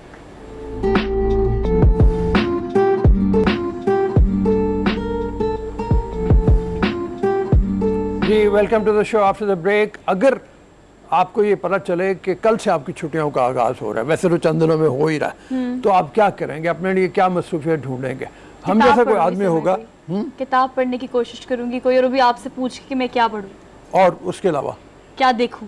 हाँ, दो चीज़ें होनी चाहिए, एक तो ये कि आप पढ़ें क्या, और दूसरे ये कि फिल्म आपने कौन सी देखनी है। दो चीज़ें ऐसी हैं जो आपके लिए बहुत ही ज़्यादा ज़रूरी हो जाती हैं इस सेंस में कि आपका मुतालिया आपके अंदर गहराई पैदा करता है। आपकी अच्छी फिल्म, क्लासिकल सिनेमा, या जो अब तो बहुत कुछ आ गया है, मतलब वो ड्रामे भी आपके ऐसे हैं नेटफ्लिक्स के ऊपर। आप तो थोड़ी सी गाइडेंस के लिए कि आपको क्या देखना चाहिए, इन छुट्टियों में क्या पढ़ना चाहिए, इन छुट्टियों में जो आ रही हैं। एक तवील लिस्ट है जो आमिर खाकवानी जो हमारे साथ मौजूद हैं, सीनियर तजज़ियाकार हैं, मुहक्किक हैं, उनसे चल के बात करेंगे जो उन्होंने अपने कॉलम्स में लिखी है कि आदमी को इन दिनों में क्या करना चाहिए। उन्हीं से चल के बात करते हैं। मेरी गुफ्तगू होगी तो ज़रा तवील हो जाएगी थोड़ी सी, मेरे ख्याल में मैं इसको मुख्तसर करता हूँ। आमिर साहब को बहुत शौक से अब्दुल रऊफ साहब देखते भी हैं और उनको सुनते भी हैं, और उनको जो भी उन्होंने लिखा खासतौर पर फिल्म्स के, क्योंकि अब्दुल रऊफ साहब बजाते खुद फिल्म्स के बहुत शौकीन है। और हरमीत भी हमेशा कहते हैं कि आपको बड़ा मज़ा आता है कि अब्दुल रऊफ साहब जब मुख्तलिफ तज्ज़िये कर रहे होते हैं। तो अब हम आमिर साहब की तरफ चलते हैं। आमिर साहब, आपको आज के शो में वेलकम कहते हैं, सुबह बखैर हमारी तरफ से। आपको बताइएगा कि आगे समर वेकेशन आ रही हैं, लोग ऑलरेडी आपको बहुत ज़्यादा देखते तो हैं, आपको पढ़ते भी हैं, लेकिन आप क्या सजेस्ट करेंगे, अब क्या आगे समर वेकेशन में हमें पढ़ना चाहिए मज़ीद? आपने कहा कि एक तो किताब से दिलचस्पी, और खास तौर पे किताबों में ज़ाहिर फिक्शन और नॉन फिक्शन दोनों होती हैं, लेकिन फिक्शन खास तौर पे जो नावल हैं या शॉर्ट स्टोरी हैं, या किसी को अगर पोइट्री में दिलचस्पी है तो वो भी, क्योंकि फिक्शन आदमी को सॉफ्ट करती है। असल में ना मैं बहुत ज़्यादा कोशिश करता हूँ किताबों पे लिखने की, फिल्म पे लिखने का, म्यूजिक पे, पोइट्री पे, इस तरह इसलिए भी एक कोशिश होती है कि हमारे यहाँ जितनी एक इंटॉलरेंस हो गई है और घुटन बहुत हो गई है, और शिद्दत और गुस्सा और चिड़चिड़ापन आप देखें लोगों में बड़े हिजान है बहुत ज्यादा, तो उसको सॉफ्टनेस पैदा करने का यही तरीका है। आदमी के अंदर से भी जो चीज गुदाज बनाती है ना, नरमी पैदा करती है, दिल को नरम करती है, वो ये चीजें है। तो दूसरा ये कि हमें अपने टेस्ट डेवलप करने चाहिए। मैंने ये बात सीखी अपने सीनियर से, अब्दुल रऊफ से जैसे सीनियर से, और लोगों से हमारे जो जिनकी बहुत सेंस थी म्यूजिक की भी और फिल्म की भी और राइटिंग की भी, कि अपने आप को, अपने जिस तरह हम अपने जिस्म को इम्प्रूव करते हैं, बॉडी बिल्डिंग करते हैं, मसल्स बनाते हैं, अपनी पर्सनैलिटी को हम ग्रूम करते हैं, हेयर स्टाइलिंग पे, ड्रेसिंग पे चीज़ों को जो देते हैं। तो इस तरह हमें अपने जो टेस्ट हैं वो भी डिवेल्प करने चाहिए, उसको भी हमें, यानी दुनिया का कि बेहतरीन किताबें पढ़ें, बेहतरीन शायरी पढ़ें, बेहतरीन म्यूजिक सुने और बेहतरीन फिल्में देखें। और फिल्मों में मैं समझता हूँ कि यहाँ पे बहुत बाद लोग शायद उस पर ज़्यादा ना बाद एतराज़ भी करें, लेकिन फिल्म जो है वो जो इंसान के अंदर की शख्सियत के भी मुख्तलिफ कंट्रडिक्शन भी सामने आते हैं, हमारे समाज की, सोसाइटी के जो मुख्तलिफ एंगल्स हैं वो भी सामने आते हैं। आप देखें ना फिल्मों में फिर इतने ज़्यादा उसके जॉनर हैं, इतनी रोमांटिक फिल्में आप देखते हैं, आप एक्शन फिल्में देखते हैं, आप उसमें कॉमेडी देख सकते हैं, आप हॉरर देख सकते हैं, आप लव ड्रामा देख सकते हैं, साइंस फिक्शन देख सकते हैं, और बेशुमार किस्म के यानी आपके पास ऑप्शंस होती हैं। अच्छा, फिर मैंने जो अपने पहले कॉलम में लिखा 2-3 दिन पहले छपा संडे को, उसमें ये था कि जो दुनिया के जो क्लासिक्स बड़े नावल हैं, जिस तरह वार एंड पीस है या दोस्तोफिस्की के क्राइम एंड पनिशमेंट है, ब्रदर कारामाज़ोव है जी, इस तरह जेन ऑस्टिन के नावल हैं, और भी बेशुमार, बल्कि एक लंबी लिस्ट बनती है नावलों की कि उन पे बनी फिल्में देखनी चाहिए। अच्छा, बाद लोग ऐसा करते हैं कि फिक्शन को पढ़ने, मतलब मुझे तो ज़ाती तौर पे हैरी पॉटर सीरीज भी बहुत अच्छी लगी। हैरी पॉटर के मैंने नावल भी पढ़े, वो भी खूबसूरत हैं, और उसकी जो ऊपर, बल्कि उन नावलों को पढ़ने के बाद अगर आप फिल्म देखें तो बंदा हैरान होता है कि कितना अच्छी उन्होंने कास्टिंग की, कि जो कैरेक्टर लिखे है जेके रोलिंग ने, बिल्कुल उसी तरह की पर्सनैलिटी के लोग हैं, उसी एक्ट कर रहे हैं। तो वो भी उससे बंदा सीखता भी है और मुख्तलिफ किरदार आपके सामने आते हैं। तो मेरा तो ख्याल है कि हमें फिल्मों पे, अच्छी फिल्मों को ज़रूर देखना चाहिए। और इसके लिए एक आसान तरीका ये है कि अगर आप कोई अगर अच्छा टेस्ट वाला, थोड़ा सा मैच्योर हो गए हैं टेस्ट के वाले से, कुछ पहले चीज़ें देख चुके हैं, तो ऑस्कर अवार्डेड मूवीज़ की लिस्ट निकाल लें। वो बड़ी आसानी से नेट पे मिल जाती है। 2021 से पिछले मतलब दादा अगर ना भी पीछे जाएं तो पिछले 15-20 सालों की आप मूवीज की लिस्ट ले लें। अच्छा, आमिर साहब कहिएगा कि जो किताब पढ़ने वाले जैसे अब्दुल रऊफ साहब हैं, आप हैं, जो किताब पढ़ने वाले हैं वो आज भी किताब ही पढ़ते हैं, लेकिन अगर यंगस्टर्स की बात की जाए तो लोगों को ज़्यादा पसंद है कि नेटफ्लिक्स लगा लिया जाए, कोई पिक्चराइजेशन हमें बड़ी पसंद है ना, एनिमेशंस के साथ, करेक्टर्स के साथ, और सारे हम ज़्यादा उसको इन्जॉय करते हैं। तो ये तो बहुत सारा काम, ऑस्कर की एक लिस्ट निकाल लें और कोई मूवी अच्छी सी हम देखें। लेकिन पाकिस्तान में ऐसे कौन कौन से नॉवेल्स, इस पर बहुत सारा काम पहले भी किया गया, लेकिन अब भी आपको क्या लगता है कौन से नॉवल ऐसे जिसे पिक्चराइज करना और लोगों की ना रवैयों को बदलना या उनके नजरियात को बदलना मुआवन साबित होगा? ऐसे कौन से नॉवल पे काम किया जाए?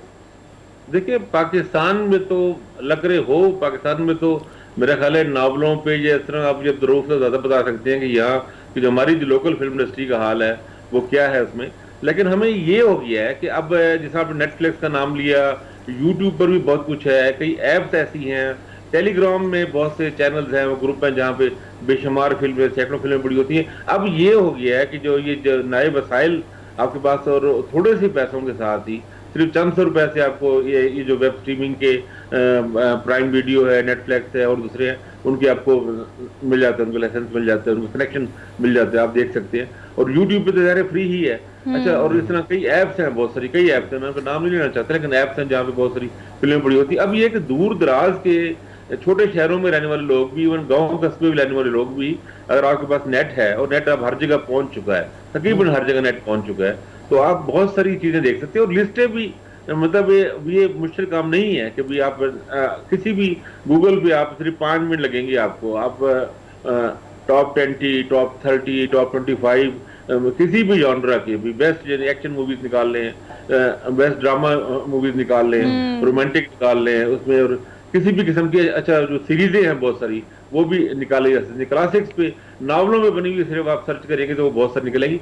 बात ये है कि हमें वो अच्छी चीज़ों की तरफ, क्वालिटी चीज़ों की तरफ देखना चाहिए, और उससे ज़्यादा अहम बात है कि इनको डिस्कस करना चाहिए। मतलब मुझे बड़ी खुशी है कि आप लोग आपके प्रोग्राम में मैंने देखा कि आप बहुत वैरायटी के साथ और बहुत तनव्वुह के साथ चीज़ों को शामिल करते हैं मुख्तलिफ। तो ये इस तरह की चीज़ें होनी चाहिए, इस तरह के जो मॉर्निंग शोज हों, बल्कि मैं तो समझता हूँ अब्दुल रऊफ साहब कुछ हमारे जो टॉक शोज हैं, जो न्यूज टॉक शोज है, उसमें भी तो किसी अगर रोज नहीं तो जो 4 दिन हफ्ते में प्रोग्राम कर रहे होते हैं, 5 दिन कर रहे होते हैं, हमारे टॉप एंकर्स हैं जिनकी बड़ी ऑडियंस है, जिनको बहुत लोग देख रहे होते हैं, वो 5 मिनट भी किसी बड़ी किताब पर एक सेगमेंट लगा देगी कि बड़ी चाहिए है या कुछ चाहिए। हमें लोगों को बताना चाहिए। असल मैंने देखा है कि जब हम लिखता हूँ, मैं आज़ादी तौर पर जब अखबार में लिखूँ या फेसबुक पे लिखूँ, तो बहुत सारे नौजवान उसको नोट करते हैं और वो कहते हैं कि आपने हमें बताया तो हमें बड़ा फायदा हुआ। मतलब गुलजार की मूवीज है, गुलजार की इतनी शानदार फिल्में हैं और वो अवेलेबल हैं, मिल जाती हैं, उसमें कोई ऐसा मुश्किल नहीं है। और वो ज़बान में उनकी उर्दू हिंदी ज़बान ही है जो हमारे यहाँ समझ सकते हैं।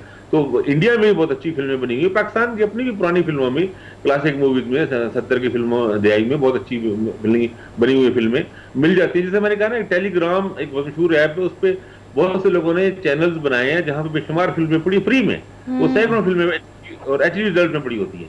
आप अगर तो सिर्फ उस तरफ मुतवज्जो होना चाहिए, दिलचस्पी लेनी चाहिए, और लोगों को जिस तरह किताबें पढ़ना, ये मूवीज दिखाना या फिल्म की तरफ या इस तरफ, लोगों को इन चीजों को इन फैशन करने की जरूरत है, मतलब डिस्कस करने की जरूरत है। चैनल टीवी वाले बात करें, अखबारों में लिखा जाए, सोशल मीडिया पे बात करें, लोग अपने लिस्ट बनाए। मतलब मुझे बड़ी खुशी होगी और मेरी बड़ी इंटरेस्ट होगी अगर मुझे पता लगी अब ध्रुव साहब अपनी टॉप 10 जो उनकी फेवरेट फिल्मों की लिस्ट बताएंगे, तो उससे मुझे सीखने का मौका मिलेगा। उसमें ज़ाहिर है बहुत से नाम होंगे, कई ऐसी फिल्में होंगी जो जिनके बारे में मैं नहीं जानता हूँगा, या इस तरह मुख्तलिफ लोग अपने जो बड़े लोग हैं, दानिश्वर हैं, साहब इल्म हैं, जो फिल्म के लोग हैं या टीवी मीडिया के लोग हैं और सीनियर लोग हैं, वो अपनी अपनी एक फेवरेट लिस्ट है, सिर्फ एक टॉप 10 फेवरेट या अपने बेस्ट जो एक्टर्स को लिस्ट बना के, अगर के हमारे ये टॉप 10 एक्टर्स हैं या टॉप 10 एक्ट्रेसेस हैं हॉलीवुड की या इंडिया की, या उससे भी बहुत सारे लोगों को फायदा होता है, नौजवानों को फायदा होता है, लोग सीखते हैं। और आज के तो योग है कि अब हम कुछ लिखते हैं, हमें उसका शायद देने पता नहीं लग रहा होता, लेकिन वो दूर कोई 1000 मील दूर बैठा किसी गांव में, किसी छोटे शहर में, कस्बे में बैठा हुआ नौजवान वो देखता है तो वो चौंक पड़ता है। अच्छा, वो कहता है ये तो भाई नई इतने बड़े बंदे ने लिखा है, एक साहब इल्म आदमी ने लिखा है, कि टीवी के मारूफ एंकर ने लिखा है या लिखा है, या किसी लिखारी ने, तो ये कोई अहम बात होगी यकीनन। वो भी देखेगा, जब देखेगा तो ज़ाहिर है उसका अपना क्रिज्मा होगा, फिल्म का, किताब का, इन चीजों का। तो मेरा ख्याल है ये चीजें हमें डिस्कस करते रहना चाहिए और इसको गैर अहम नहीं समझना चाहिए। मेरा ख्याल है हम लोगों ने सिर्फ सियासत, करंट अफेयर्स को अहम समझ लिया, उसकी अपनी अहमियत है। मुझे बिल्कुल इनकार, मैं खुद भी बहुत लिखता हूँ, लेकिन ये भी उतनी आमिर साहब, आप हमेशा बहुत सारे कॉलम हम आपके पढ़ते रहते हैं और बहुत सारी चीज़ें जो हैं बड़ी कमाल की, अगर हम देखें किताबों का जिक्र भी उसमें होता है, और कैसे ज़िंदगी में हम देखते हैं कि मुझे आज भी याद है कि जब इंटरनेट नहीं था और अब इंटरनेट आया, इंटरनेट के बहुत सारे फ़ायदे भी हैं, जिस तरह सोहा ने बताया कि बहुत सारी ऐसी चीज़ें, वेबसाइट्स आई हैं जिस पे आप जाके बहुत सारी चीज़ें देख सकती हैं। लेकिन अभी कुछ अर्सा कबल मैं एक गांव गया था, दूर दराज पंजाब का, एक अंदरून पंजाब का गांव था। वहाँ पे कुछ लोगों से मेरी जब मुलाकात हुई, गांव के लोगों, तो उनकी गुफ्तगू काफ़ी इंटेलेक्चुअल गुफ्तगू वो कर रहे थे, काफ़ी उनकी मयारी गुफ्तगू थी। तो मैंने उनसे पूछा, जब उन्होंने मुख्तलिफ किताबों के नाम और जिक्र किया मुसन्निफ़ीन के हवाले से, तो मुझे बड़ी हैरानी हुई। तो वहाँ पे मैंने एक चीज़ नोट की कि इंटरनेट की सहूलियात नहीं थी। हालांकि हम ये नहीं कह सकते इंटरनेट के नुकसानात हैं, तो कैसे, कितना इम्पैक्ट पड़ता है किताब पढ़ने वाले की पर्सनालिटी पे सर? सर बहुत इम्पैक्ट पड़ता है। आप यानी जब भी कोई अच्छी किताब पढ़ते हैं, वो आपको अंदर से यानी बुलंद करती है, उसे जैसा कहते हैं ना कि एक एलिवेशन होती है, आप ऊपर आते हैं। अच्छा, इस तरह अच्छी फिल्म देखने के बाद, अच्छे ड्रामा देखने के बाद, अच्छा हमारे यहाँ एक बड़ी बहस रहती है कि जरा ज़िया-उल-हक के दौर के जैसे बहुत सारे सोसाइटी में असरात हैं, मनफी असरात हैं, तो बिल्कुल दुरुस्त है। मजहब तो बहुत ज़्यादा टू मच, एक खास किस्म का एक मजहबी शिद्दत भी आ गई और चीज़ें भी आ गई। लेकिन मैं समझता हूँ, मतलब मैं मिसाल देता हूँ ईरान की, ईरान में भी मजहबी बिल्कुल स्टेट है, बल्कि आप तो जानते हैं कि वहाँ पे फिल्म में, आज भी फिल्मों में भी 10 साल से जो बच्ची या उस उम्र, उनको भी स्कार्फ लेना मस्ट है। लेकिन कैसी कैसी शानदार फिल्में बनाई हैं। अभी देखिए पिछले 5-7 सालों में 2 फॉरेन लैंग्वेज के उनको ऑस्कर अवार्ड मिले हैं, सेपरेशन का मिला है और सेल्समैन पे फिल्मों मिला है, और उनके बहुत सी फिल्में बहुत अच्छा, उसमें अच्छा सियासी भी वहाँ पे मसाइल हैं। ज़ाहिर खुल के आप हुकूमत पे भी नहीं बात कर सकते, मजहबी वालों से भी बात नहीं कर सकते, लेकिन ह्यूमन लाइफ में ड्रामा जो है, ह्यूमन ड्रामा, इंसानी जिंदगी के मुख्तलिफ पहलुओं पे उन्होंने ऐसी ऐसी शानदार फिल्में बनाई है। तो मैं ये कहता हूँ कि हमारे यहाँ टीवी में भी, चलो अगर हमारे यहाँ वसाइल की कमी है और बहुत चीज़ों की कमी है, टीवी में जैसा देखें ना, अब 80s में मैं तो उस वक्त एक स्टूडेंट था, स्कूल कॉलेज, बल्कि कॉलेज में आ गया था, तो वो हमने लॉन्ग प्ले देखे, ऐसे ऐसे शानदार वो लॉन्ग प्ले उस जमाने में होते थे, वो ड्रामा 86, और उसमें बहुत सारे ऐसे नाम हैं, बहुत से शानदार ड्रामे आज भी वैसे उनमें से कुछ अवेलेबल हैं। तो वो उन लोगों ने देखिए कैसा उस जबर में भी कैसा क्रिएटिव काम किया। तो मेरा ख्याल है हमारे यहाँ लोगों को, एक तो आपने कहा ना कि इम्पैक्ट बहुत पड़ता है। जब भी आप ऐसा अच्छा ड्रामा देखते हैं, आपको झंझोड़ता है, कई चीज़ों देखा आप सेंसिटाइज होते हैं। बस हम अभी चंद सालों में ही बहुत सी चीज़ों में हम लोग को एहसास हुआ। मतलब पहले हमारे यहाँ ट्रांसजेंडर्स के हवाले से, जैसे ख्वाजा सलाम कहते हैं, उनके हवाले से सेंसिटिविटी नहीं थी, अब आ गई है। अच्छा, बॉडी शेमिंग के हवाले से ये जो हम ये भी अब बात हमारे यहाँ होने शुरू हो गई है। अच्छा, मुख्तलिफ जबानों के लहजों पे इन पे अब मजाक को अगर करते हैं, अब उसे रुकन सोचना पड़ता है, फौरी तौर पे लोग उसे रिएक्ट करते हैं और बड़े शदीद रिएक्ट करते हैं। खवातीन के हवाले से हम लोगों के मर्दों में आम आदत होती है, हम जोक्स बनाते हैं बीवियों पे और बहुत खुश होते हैं, एंजॉय करते हैं। लेकिन अब होता ही है कि अब सोशल मीडिया पे फेसबुक पे हो तो कोई ना कोई, ना सिर्फ खातून बल्कि कोई मर्द रोक देता है कि भाई ये नामुनासिब है ये।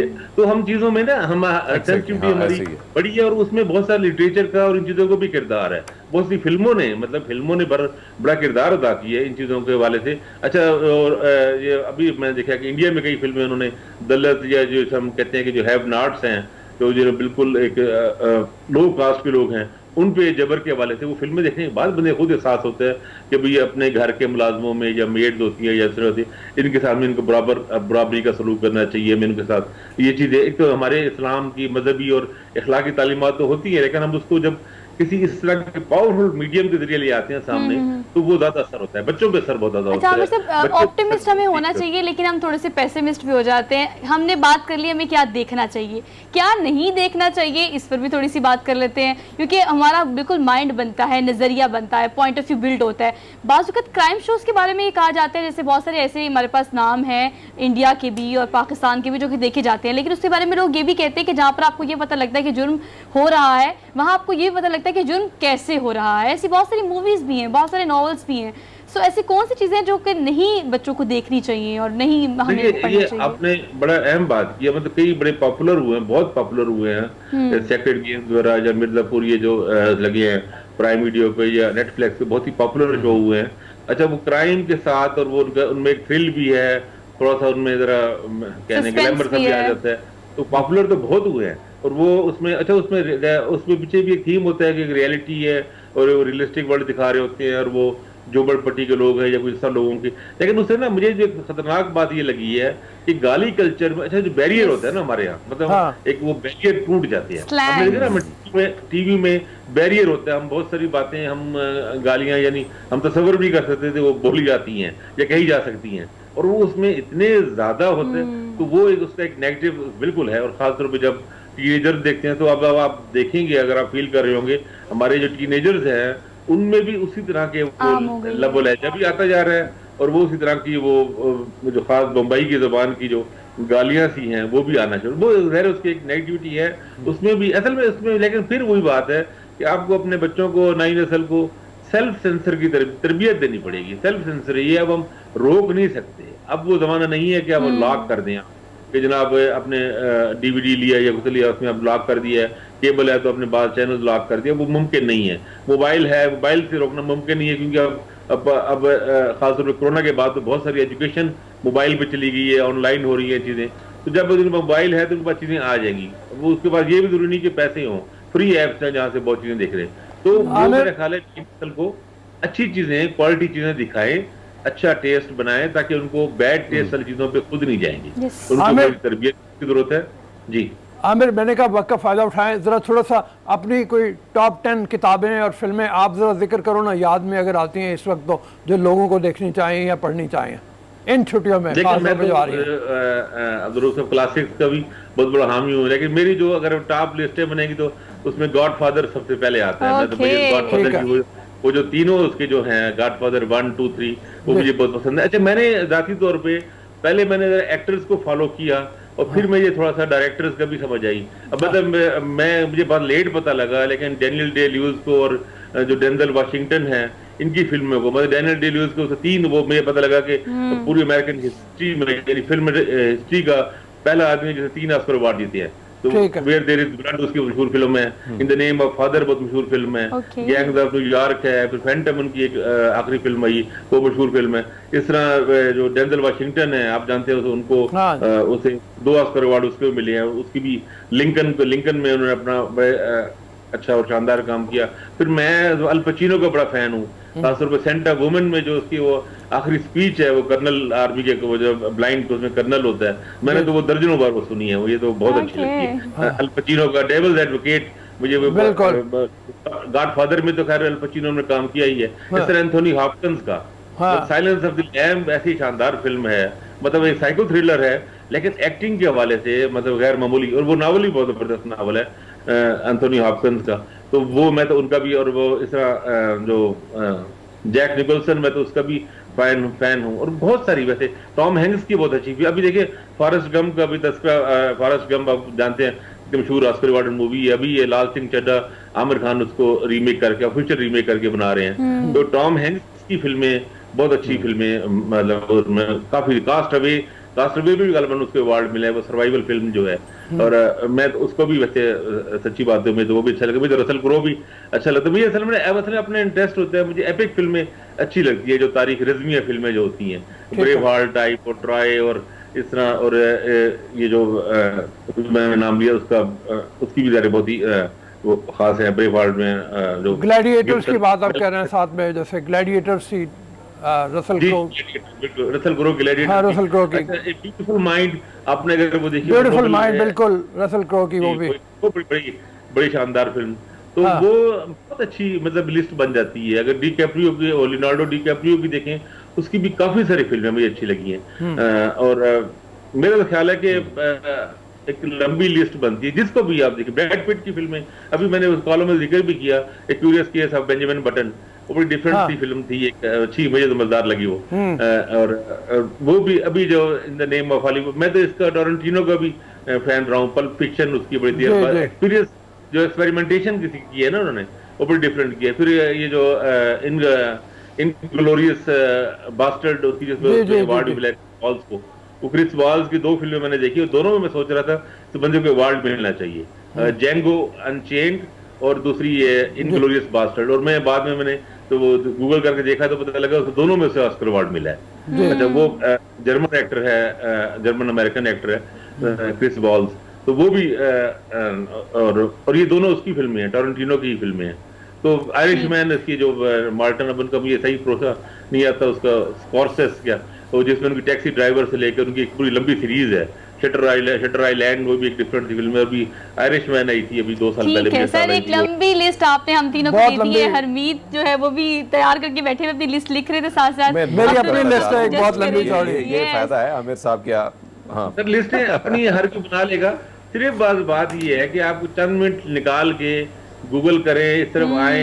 असल में हमें बस ये बात कहनी चाहिए लोगों को कि देखें, प्लान बनाएं, बेस्ट मूवीज देखने का प्लान बनाएं, फिर बेस्ट बुक्स की तरफ जाएं, बेस्ट म्यूजिक सुने। और दुनिया की इतनी जबानों में म्यूजिक है, म्यूजिक सुने, यस, बेहतरीन शायरी पढ़ने की कोशिश करें, ट्रांसलेशन मिल जाती हैं दुनिया की बेहतरीन जबानों में, बड़ी जबान सारी इतनी ज्यादा। अपना ज़हन बड़ा करें, सबसे बड़ी बात यह है जब इस वक्त कोई काम करेंगे। हाँ, असल बात है अपने ज़हन को बड़ा करना चाहिए। थैंक यू आमिर, बहुत शुक्रिया आपके टाइम के लिए।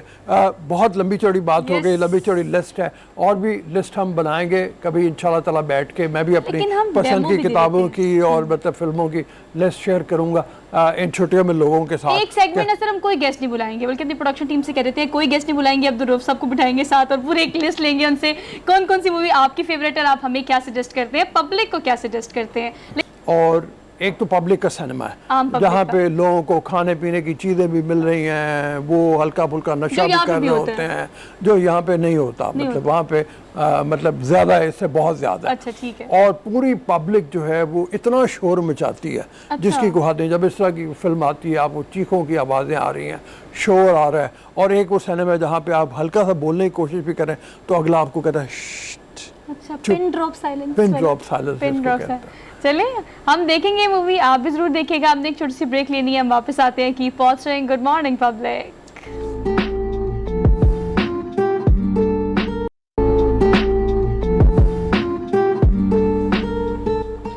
वेलकम बैक जी after the break. Hope so कि आपकी सुबह हो गई होगी, और सुबह होते साथ ही सबसे पहला एक थॉट जो आपके दिमाग में आती है कि नाश्ता किस चीज़ का किया जाए। अपने पूरे प्रोग्राम में सर हमेशा हमारा सेहत का एक सेगमेंट होता है, तो आज के सेहत के सेगमेंट में हम आपको बताएंगे कि पूरी दुनिया में और पाकिस्तान में वर्ल्ड मिल्क डे मनाया जा रहा है। दूध का आलमी दिन है, और 2001 के बाद से ऑनवर्ड UN ने डिक्लेयर किया है कि हम वर्ल्ड मिल्क डे मनाएंगे, क्योंकि दूध के बारे में खासतौर पर सर ये कहा जाता है कि मुकम्मल ग़िज़ा है।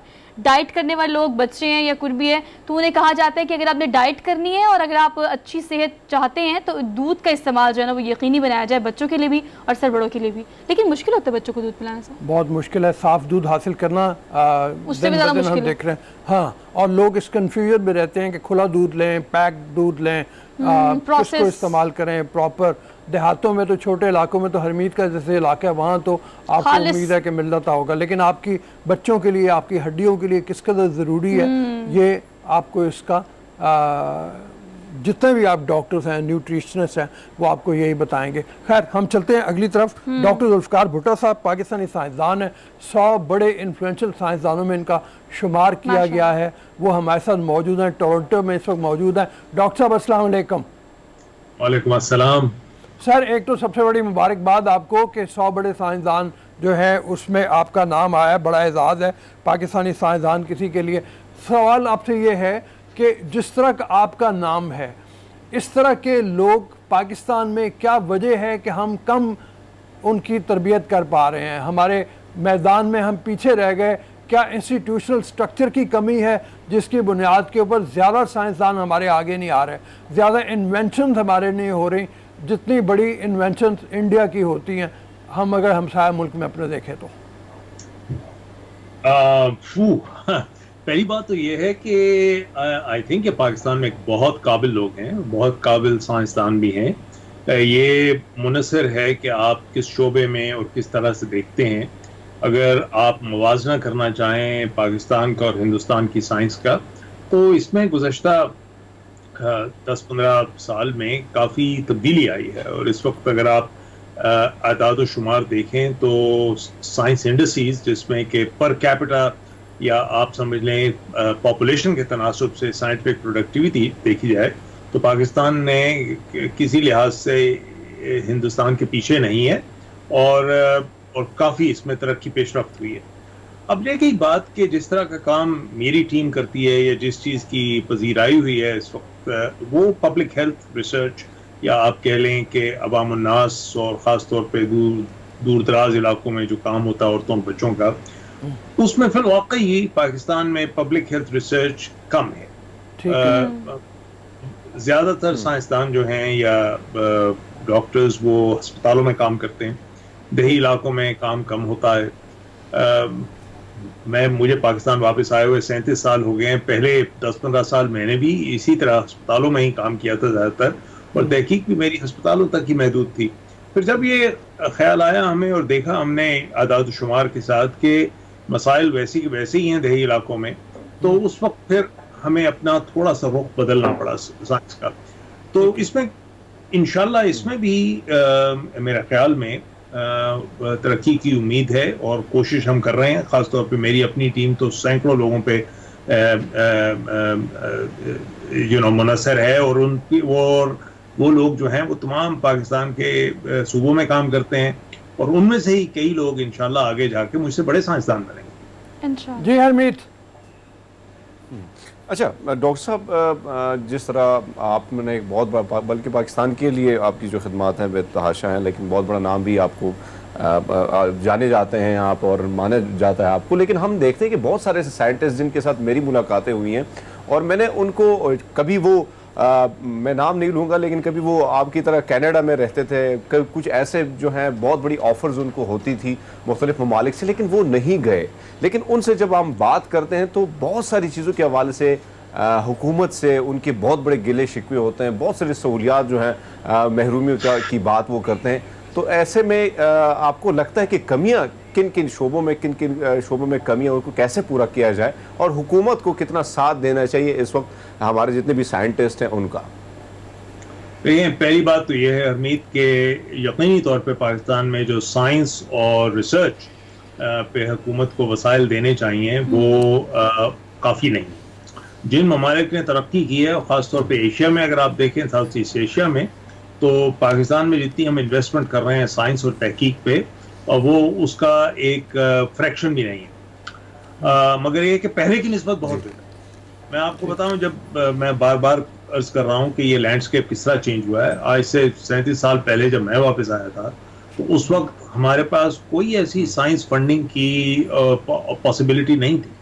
और जब मैंने अपना काम भी शुरू किया तो मुझे पाकिस्तान से बाहर देखना पड़ा साइंस फंडिंग के लिए। अब मैं मिसाल दूं आपको, जिस तरह का काम मेरी टीम करती है, लार्ज ट्रायल्स कई इलाकों में, हजार देहातों में, मतलब जो सैंपल साइज होता है, और 4-4, 5-5 साल लगते हैं एक स्टडी को मुकम्मल करने में। एक स्टडी की औसतन जो खर्चा होता है वो $3-4 मिलियन होता है। अब वो पाकिस्तान में तो कोई देने का इदारा ये इस्तात नहीं रखता, तो हमें वो वसाइल बाहर से कम्पीट करके लाने पड़े थे। बट एक चीज है जरूर कि ये गुज़श्ता 20 साल में, क्योंकि मेरा काफी हायर एजुकेशन कमीशन से भी ताल्लुक रहा है, इसमें बहुत तब्दीली आई है। जो इन्वेस्टमेंट्स की गई हैं हायर एजुकेशन कमीशन में, पहले ये था कि सिर्फ चीदा यूनिवर्सिटीज थी, अब यूनिवर्सिटीज की तादाद भी बढ़ गई है, साइंसदानों के नंबर भी बढ़ गए हैं, और क्वालिटी ऑफ रिसर्च। मैं चेयर करता हूँ हेल्थ साइंसेज का पैनल हायर एजुकेशन कमीशन के लिए, तो मैं ये देख सकता हूँ अपने सामने कि क्वालिटी ऑफ रिसर्च प्रपोजल्स क्या है। तो पहले की निस्बत बहुत बेहतर हो गया। अब जरूरी ये है कि इसको मजीद बेहतर किया जाए। इसको ना सिर्फ ये कि हम सेंट्रल फेडरल लेवल पे, बल्कि सूबाई सतह पे इसमें वसाइल डाले जाएं। और पाकिस्तान सिर्फ तभी दुनिया की कहते हैं टॉप साइंटिफिक कम्युनिटीज में शामिल हो सकता है जब आप फल को पानी देंगे, जब आप उन जड़ों को नम करेंगे जहां से आपको पौधे की ग्रोथ मुतवक्को है। और ये हमारे खास तौर पे यंग साइंसदान, वो जो कि शुरू में यूनिवर्सिटीज में आ रहे हैं। अच्छा डॉक्टर साहब, ये फरमाइए कि वो बच्चे जो शुरू से मतलब अपनी तरबियत के लिए साइंस की तरफ आना चाहते हैं, मतलब क्या आप उनके लिए सजेस्ट करेंगे? वो हमारे यहाँ तो आम रुझान ये है ना कि कॉलेज या स्कूल में गए, उसके बाद एकेडमी में गए, रट्टा लगाया, वहाँ से पास हो गए, वो एनालिसिस की बुनियाद जो है वो उनके अंदर नहीं बन पाती, जबकि आपकी तरह का साइंसदान बनने के लिए या मतलब एनालिसिस की बुनियाद बहुत ज़्यादा ज़रूरी है, एनालिटिकल चीज़ें जो है उनको देखने के लिए। उस बारे में सजेस्ट कीजिए, बच्चों को क्या करना चाहिए? देखें, साइंस में तजर्बा और लेबोरेटरी में काम, इसका कोई नेमुल बदल नहीं। अब मैं आपको बताऊं, एक निहायत बदकिस्मती है हमारी कि हमारे जो बड़े तालीमी इदारे हैं, या हम आप समझ लें कि जो कैम्ब्रिज सिस्टम में भी जो बच्चे आते हैं, उनका ज्यादातर रुझान होता है एक सब्जेक्ट की तरफ जिसको कहते हैं एटीपी। एटीपी क्या है? ATP is alternative to practicals. यानी कि जो बनाया गया है कि जी अगर आप लेबोरेटरी में काम नहीं कर रहे हैं, या आपको टेस्ट ट्यूब्स या इस किस्म की चीज़ों पे काम करना नहीं आता है, तो आप थियोरेटिकली जवाब दे दें किसी चीज़ का, या एक पर्चा हल कर दें। नतीजा उसका ये होता है कि ये बच्चे जब ग्रेजुएट करते हैं हमारे तालीमी मुख्तलिफ अदवार से, जिसको आप मैट्रिक कह लें, FSC कर लें, इनका प्रैक्टिकल ना सिर्फ रुझान बल्कि तजर्बा भी नहीं होता साइंसी तहकीक करने का, और इनको काफ़ी दिक्कत होती है बाहर जाके कम्पीट करने की। मैं आपको बता सकता हूँ, क्योंकि मैं अपना आधा टाइम कनाडा में गुजारता हूँ, आधा टाइम पाकिस्तान में, तो मेरे पास जो स्टूडेंट्स आते हैं यहाँ टोरंटो में पाकिस्तान से और कहते हैं कि हमें लेबोरेटरी में अटैचमेंट आप दिलवाइए, उनको सबसे पहले अपनी क्या कहते हैं ना नाक पलक दुरुस्त करनी पड़ती है कि उनका इतना तजर्बा, इतना एक्सपीरियंस, इतना प्रैक्टिकल काम नहीं होता। सो आपकी बात में बहुत वजन है कि हमें इस चीज़ को बेहतर करने के लिए ना सिर्फ ये कि अपनी यूनिवर्सिटी की लेवल पर साइंस को स्ट्रेंथन करना पड़ेगा, बल्कि हमारे स्कूलों कॉलेजों में छोटी क्लासेस में आप अचानक 20-25 साल की उम्र में साइंसदान नहीं बनते। साइंस की जुस्तजू और ख़ास तौर पे स्टेम सब्जेक्ट्स में आपका इंटरेस्ट छोटी क्लासेस में होगा। सो उसमें ये जो हमारे करिकुलम में रिफाइनमेंट या करिकुलम का रिफॉर्म जो शुरू किया गया था, वो बिल्कुल बजानिब था कि आप अपने बच्चों में वो शऊर पैदा करें कि भाई ये तहकीक का मतलब क्या है, चाहे वो लेबोरेटरी में हो या चाहे वो आप फील्ड्स में उनको जाके बॉटनी, ज़ूलॉजी इसकी ट्रेनिंग दें। बट जब तक आपके दिल में और जहन में साइंस की जुस्तजू नहीं हो, वो उस वक्त तक आगे जाकर आप साइंस किसी प्रॉपर तरीके से कर नहीं सकते। प्रैक्टिकल अप्रोच से हटके हमें प्रैक्टिकल अप्रोच की तरफ चाहिए। डॉक्टर साहब आपका बेहद शुक्रिया सर। 1-1.5 लाख से जायद उस क्राफ्ट में साइंसदान जिसमें इनका इंतखाब किया है, तो ये यकीनन पाकिस्तान के लिए एक एजाज़ की बात है। तो ऐसे लोगों की हमें अशद ज़रूरत है। आज के प्रोग्राम से इतना ही। मुझे अब्दुल साहब को और हमीद को इस्लामाबाद से दीजिए इजाज़त। इंशाल्लाह आपसे मुलाकात होगी कल। अपना बहुत सारा ख्याल रखिएगा। अल्लाह हाफ़िज़।